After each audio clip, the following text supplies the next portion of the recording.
been thinking a lot about what we've been told success looks like, and I'm not sure it really fits anymore. Earlier today, I saw a graphic online that bullet point listed what we've been told success is as college degree, a high paying job, hustling nonstop, and fancy materialistic items, versus what success really is as freedom, peace of mind, loving what you do, and making a positive impact on others. Now, I still think that this second idea of success is maybe not aligned with everyone, as something we are going to touch a lot on in this episode is how much success is subjective and very individual. Welcome back to Find Your Power podcast. I am your host, Avery Jane. And before we get into today's episode, please make sure you are following the podcast on wherever you listen and stream the episodes. And if you watch on the YouTube channel, please subscribe there as well. That way you get updates each time I release a new episode. I also want to start by clarifying that the intention of this episode is not to attack the system or society that we live in, nor am I really able to give an actual answer or conclusion for the current issues at hand. But I am here to just analyze and honestly just talk about the reality of the situation that most of us are going through, are constantly living through in the US. So I want to start by talking about how corporate America has really changed. From about the last 50 to 100 years, there's been a big shift in how corporate America actually functions versus how the training system and school system still functions in more of an old-fashioned type of traditional way, in my opinion. In the time period between the 1950s and the 1980s, the corporate America traditional 9-to-5 job system kind of worked better because we had a much different way of living then. And I would say that one income back then could support a household, whereas now that is really not so likely. Also, there was more long-term job stability back in that time period with the job security as well. I think was more prominent back then. Of course, there were also pensions that were a little more guaranteed than they are now. And I think they also could provide more when it comes to retirement.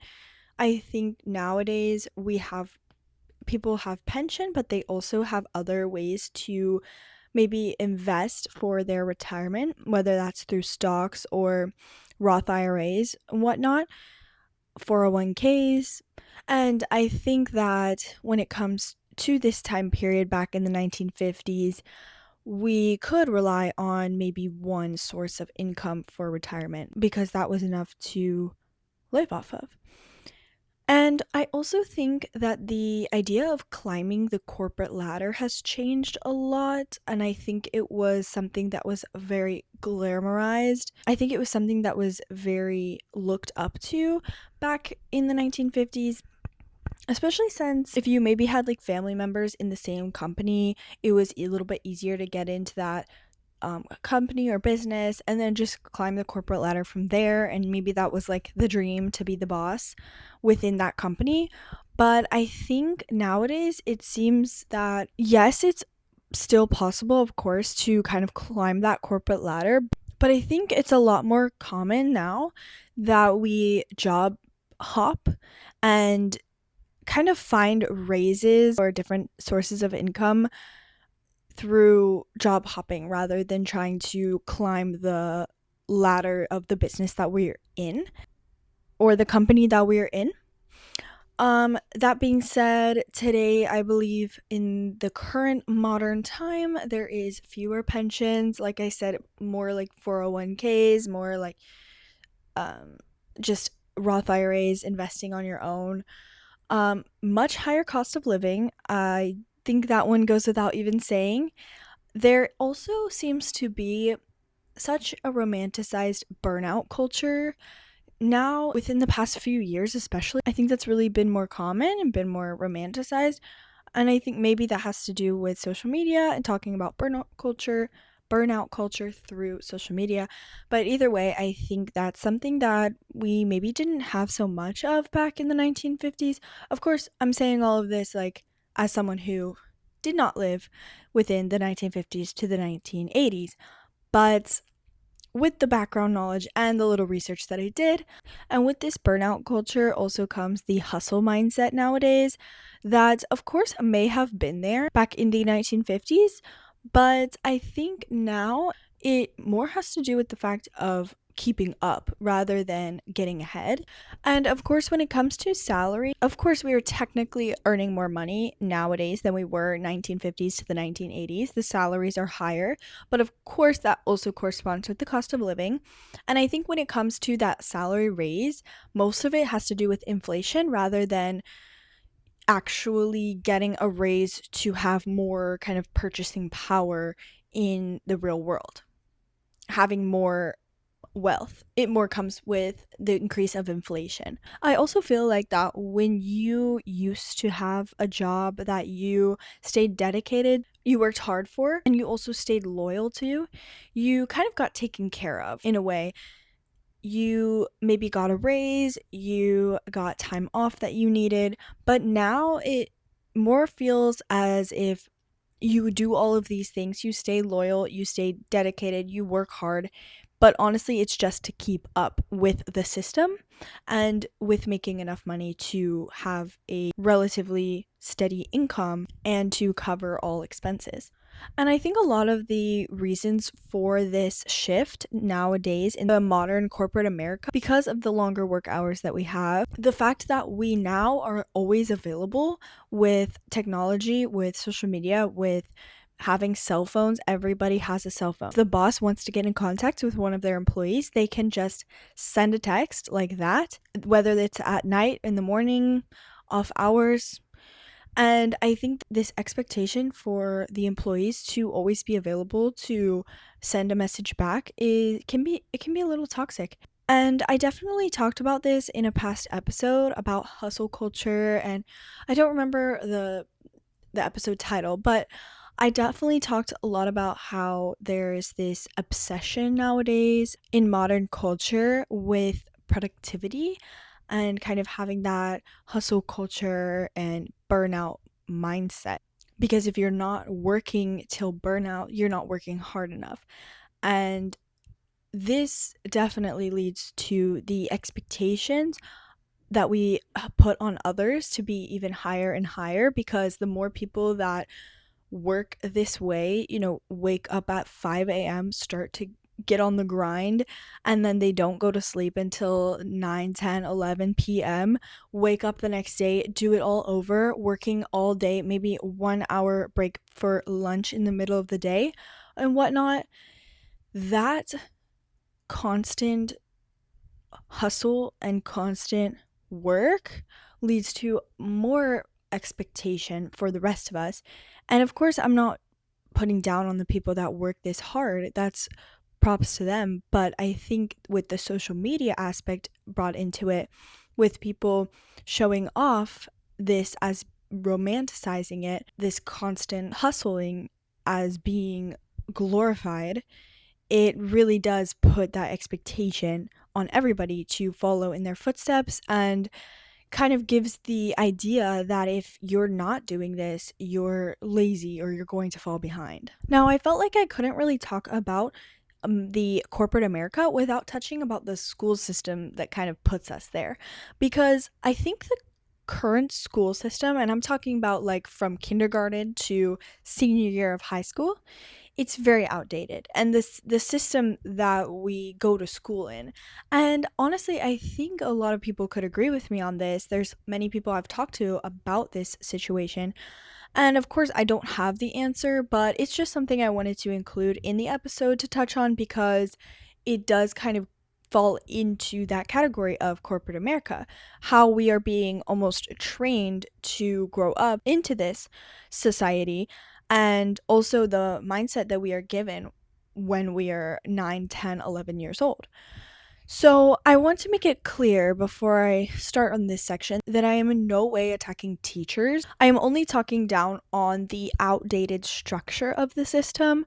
I believe teachers and other school staff are victims of this outdated structure as well, honestly. And I know that there are many teachers out there that kind of try to structure their learning styles differently and be more intentional about modern learning styles in their lessons and whatnot. And I think that that's amazing. But I do want to say that this is not anything negative towards teachers at all. I think teachers are amazing and they definitely don't get paid enough for what they do. But I will say, we are trained from age 5 to operate inside a structured system, but the world that we graduate into doesn't actually look like that anymore. So in school, we're basically trained obedience. We need to sit still. We need to raise our hand if we have something to say. We need to even ask most of the time to use the bathroom. And of course, a lot of these things come into safety reasons, of course. You don't want a 6-year-old walking out of the classroom not knowing where they're going.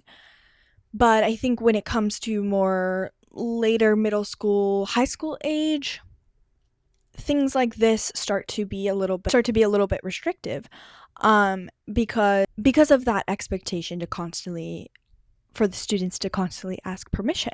And when it comes to the real world, you're not going to have to ask your boss most of the time to go use the restroom. Of course, the school system also rewards compliance. If the teacher asks you to write something on your paper and you do it promptly, well, you're going to get rewarded for that most of the time, whether that's a grade or whatever. And I think there's, of course, some positives in that. I think compliance can be a very positive feature to have when it comes to working later on, no matter what field you are going to go into. But I think compliance also can have negative effects because it sometimes encourages a follower aspect when some of us have more of a leading aspect to us, a leading personality. And I think that can be a little discouraging when you're constantly taught to just comply and almost follow directions for everything you do, involve them having their own sense of leadership, and they also maybe don't have as much space to be creative. And I think that's something that recently, maybe within the past 10 to 15-ish years, they have been trying to incorporate in the school systems that opportunity of creativity, maybe having, art class, theater, all these kind of different categories. That's a really good thing, but I don't think it's quite exercised enough, at least in the majority of schools within the US. The little key feature that most schools still follow, that bell system, is really kind of funny to me because that originated from the fact that in like factories, the workers would shift change or shift jobs with that ringing of the bell. So that association is already made in the kids when they go off to be factory workers, which of course most of us are not doing anymore. But that bell system is still being used in most places. There's also an emphasis on memorization, and in a lot of cases, this kind of goes instead of creativity, which, like I said before, I think creativity could be utilized a lot more in schools because there is a lot of that in the real world needed, especially in a lot of jobs nowadays where creativity could be utilized in projects and whatnot. And lastly, there's this concept that school kind of drills into students' brains that a good job equals a good life. And of course, first it goes school. If you get good grades, then you'll get into a good college. And then if you get into a good college, you'll get a good job, good career, and then you'll have a good life and you'll be happy. And it's honestly funny to me because the reality of life is not that straightforward. You can't just depend on those simple things to be happy in life. And when you're a kid, yeah, maybe saying that in a more simplified way is easier than saying, oh, well, it depends on all these different factors, because it's hard to explain to a 7-year-old how to be successful in their life. To an extent, I get the thinking process behind this and behind teaching school this way, teaching students this way of thinking. But the toxic part of it is the fact that we keep this idea even past age 9, 10, 11. Once a student is a teenager and they have a little bit more free thinking abilities and they are able to see the world in different ways than they could when they were a child, we still keep this idea that it's such a simple line like that. And I think honestly that might be a big root of a lot of kids' anxiety about the future. I mean, of course, there's mental illness that comes into play that can be diagnosed, but I think that this idea that your life will be good and you will be happy in life if you just follow this straight line of, good grades, good college, good job, good life. And of course, the good family, house, good neighborhood all comes into play there as well, but the truth of the matter is it's really never that simple. And I don't think that part is emphasized enough. But I think a lot of the reason that the school system is designed this way, of course, is it stems from the Industrial Revolution and preparing students for factory or corporate roles. And of course, there were a lot more of those back when the school system, how it is now, was arranged and designed, but it hasn't been updated in so many years. And it seems that in modern schooling, there should be much more emphasis on entrepreneurship, creativity, and emotional intelligence, which we don't have so much emphasis on even now because this system hasn't changed. So, going back to society's definition of success, like I mentioned in the very beginning, from that graphic that I saw, but some more things that society claims as success could be, like I said, high salary, maybe impressive job title, promotions, marriage, a good house, and a good status. But since success is so individual and so subjective towards each person, there's a lot of different ways that you can actually define success for yourself. And maybe none of those factors that I just named even would apply to your own definition. Some of them may, and that's totally fine. But I think what you really need to ask yourself are what are the things that you actually value in life? What kind of life do you really want? Is maybe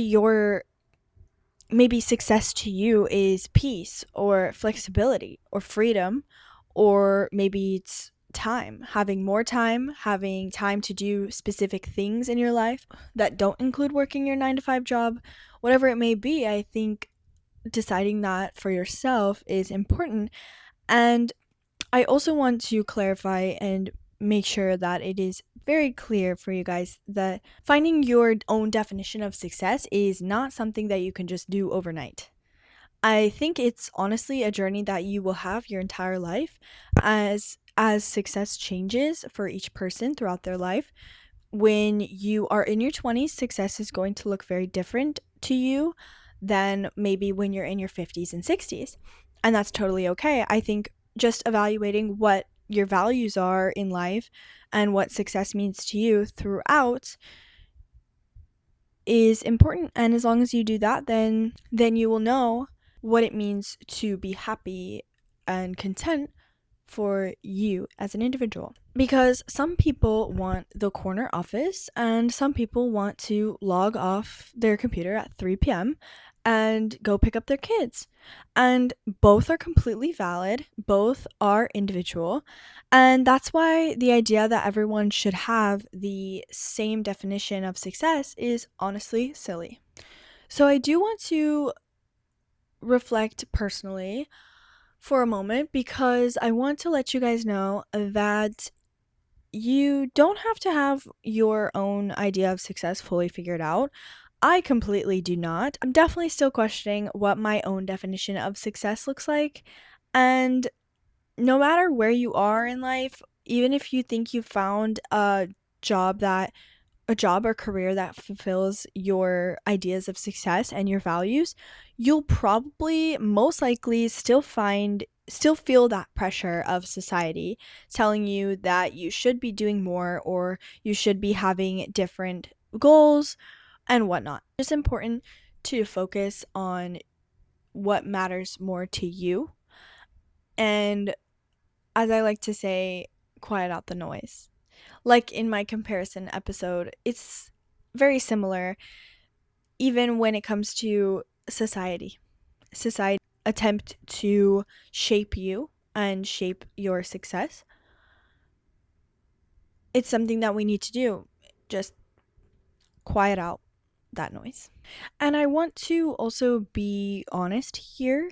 When I say that, there are times when I want traditional success, of course, but I also crave more freedom than that traditional idea that society gives us as success. And if you're the same way as me, then that's totally fine. I think we just have to figure it out together. I don't know if there's really a right answer for that. But that's definitely something that I think people probably question a lot in their 20s. And it's just one of the fun things that we get to go through, questioning life and figuring out our future. So, although, like I said many times, I don't have the answers, but I do have a little bit of advice for finding your own definition of success. I want you to start by questioning your idea of success right now. If you think about your ideas of success right now, I want you to ask yourself who told you that that was success? Was it somebody in your life, a loved one? Was it maybe just the school system growing up? That's just kind of what you pieced together. Was it society? Was it social media? Or was it yourself? Was it you that decided that that is what success looks like? I think it's important to also define what kind of life you want, not just what kind of job title you want, because that will definitely help you in determining what you would consider as success and also what things that you value in life, not just a job or career. And also pay attention to what drains and energizes you. This is also something that I touch on because self-awareness is key here, and I have an entire episode on self-awareness if you do want to go check that out, where me and my sister kind of just talk about self-awareness. And it's also important that you accept that your definition of success will evolve throughout your life. Like I said before, it's not going to be the same in your 20s as it will be when you're 50, 60, 70 years old. It's just not going to be the same. So I don't have the perfect formula for success. I'm also figuring it out right now, but I know that if you're reaching for goals in life that feel like just a source of income, it's probably not going to fulfill you in the ways that you want. I want to leave you guys with this idea that success isn't a job title, it's alignment. And the real power comes when you decide what that looks like for you. I'm going to say that again. Success isn't a job title, it's alignment. And the real power comes when you decide what that looks like for you. That concludes today's episode. I know it was a bit of a shorter one today, but next week will be a bit longer, hopefully. Thank you guys so much for listening today. Tune in every Thursday to listen or watch on YouTube and Spotify. Or for audio only, I am on Apple Podcasts, Amazon Podcasts, and Audible. Make sure to check out the Instagram at findyourpower_podcast and feel free to DM me there. The TikTok handle is also at findyourpower_podcast. Thank you guys again so much for tuning in and listening. I appreciate you all for being here. If you enjoyed, please rate the podcast 5 stars on Spotify or Apple. Leave any comments or reviews. And like I said before, if you do check out the podcast on the YouTube channel, please subscribe there and hit the bell notifications. That way you can be updated every time I release a new episode. It also really helps the podcast grow. If you have a family member or friend that you think could benefit from this episode or the whole podcast in general, we don't gatekeep here. Please send this to them and they might thank you later for it. And lastly, if you would like to be featured for an interview, you can send me an email at the email linked in the podcast description, or you can shoot me a DM and we will chat through there. I will talk to you guys again soon, and don't forget, we will find your power.